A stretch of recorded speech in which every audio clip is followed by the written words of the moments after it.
ئەو خەڵکە عیلاقەی بەوە نییە ئەمە ڕاستە یا غەڵەتە. ئەوە غەڵەتە، غەڵەت نییە، ئەوە تۆ کەیفی خۆتە. ئەمە ئەو چاوە کۆمەڵایەتیەیە کە ئیش دەکات لەسەر تاکەکانی کۆمەلگا و ئەمە دانراوە لە منداڵیەوە خراوەتە ناو هەموو تاکێک و هیچ کەس نایە فەحسی کا بزانێ ئەرێ باشە ئەمە ڕاستە، حەقە، چاکە، چییە؟ کەس لەمە ناپرسێتەوە، چونکە لێی بپرسیتەوە و لێی نەپرسیتەوە ساغی کەیتەوە غەڵەتە یا غەڵەت نییە، ئەوە ئیش دەکات. ئەو خەڵکە عیلاقەی بەوە نییە ئەمە ڕاستە یا غەڵەتە. گرنگ ئەوەیە بەپێ عادات و تەقالیدی ئەو شوێنە هەڵس و کەوت بکەیت. ئیتر ئەوە غەڵەتە، غەڵەت نییە، ئەوە تۆ کەیفی خۆتە.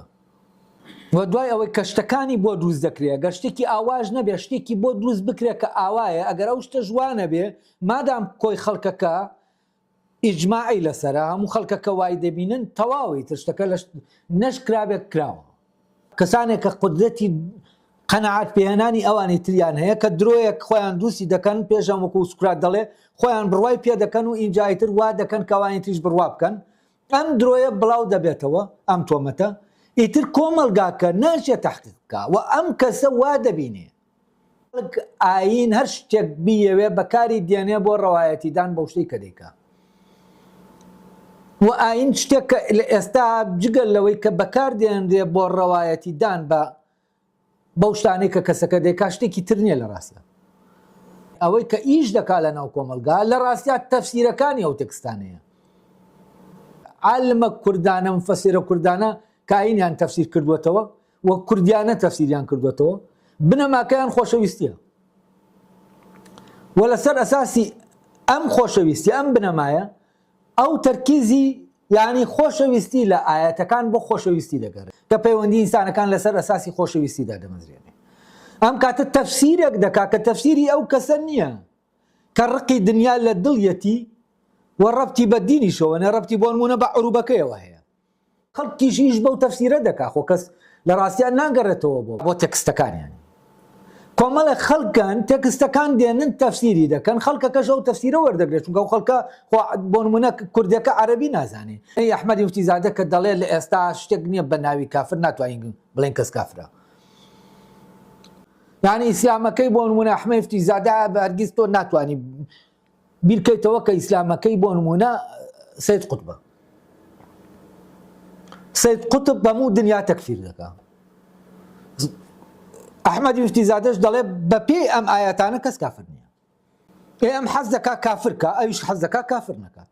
کێشەی ئێمە لە مەوزوعی دینە ئەوەیە کە ئێمە تەفسیرە کوردیەکانی خۆمان کە بە گیانبینی خۆمان کراون و عالمەکانی خۆمان کردویانن لێیان گەڕاوین بۆ ئەوەی کە عەرەبێک بۆمان تەفسیرکە و کە عەرەبێک لەسەر ئەساسێ دەیکا بەڵام کوردێک لەسەر ئەساسێکی تر دەیکا. عەرەبێک کاتێک تەفسیرێکی عەرەبیم بۆ دەکات دەمکا بە عەرەب چونکە تەفسیرەکەی عەرەبیە. عەرەبیانە شتەکان دەبینێ. ئێمە کاتێک دێین ئەو مەشغوڵبوونە بەو یاریەوە کە لە بینی ئەوانایە ئەلمانی و ئیسلامی لەسەر ئەم شتانە لە ڕاستی ئاز دەکەم یاریەکی ئایدۆلۆژیە و هیچ کامیان هەوڵ نادا نزیک کەوێتەوە لەو شتەی کە واقعیە وا لەم تاکە دەکا کە ئەو شتە بکە. بۆیە دەڵێم تا ئێستا ئێمە سۆسیۆلۆگێکمان نییە کە بێت ئەم شتانە هەڵداتەوە زانێ ئەرێ ئەم تاکە بۆ وا دەکات. سایکۆلۆجیستێکمان نییە لە سایکۆلۆژی ئەم تاکە بکۆڵێتەوە. دەبێت بچینە سەر ئەسڵی مەوزوع و ئەوەی ڕوو دەدا لە ناومانە دەبێت دەستی بخەینە سەر یعنی ئەوەی کە بە فعلی ئیش دەکات لە ناو تاکەکە بیزانین. یعنی ئەو تاکانەی کە بۆ نمونە بەرگری لە ئیسلام دەکەن نازانن قورئانیش بخوێنەوە، هیچ شارەزاییەکیان لە ئەلفوبای ئاینە نییە.